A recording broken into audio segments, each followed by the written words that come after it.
गोंदिया जिल्ह्यात मागील 3-4 दिवसापासून पावसाने विश्रांती घेतली होती आणि आज दुपारनंतर पावसाची जोरदार हजेरी लावलेली आहे। मी सध्या गोंदिया शहरात आहे। आपण बघू शकता मोठ्या प्रमाणात पावसाची जोरदार हजेरी लावलेली आहे। गोंदिया जिल्ह्यामध्ये दुपारपासून जोरदार पावसाला सुरुवात झाली आहे। गोंदिया जिल्ह्यात सर्व तालुक्यामध्ये हा पाऊस बरसत असून या पावसामुळे शेतकऱ्यांना दिलासा मिळाला आहे। धान पिकाला या पावसाचा फायदा होणार आहे। जुलै महिन्यात जोरदार पावसाने हजेरी लावली होती आणि काही ठिकाणी पूर परिस्थिती निर्माण झाली होती, त्यामुळे अनेक शेती पाण्याखाली गेली होती।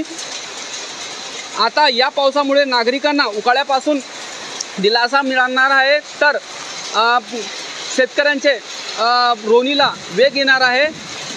साईद पठाण, TV9 मराठी, गोंदिया।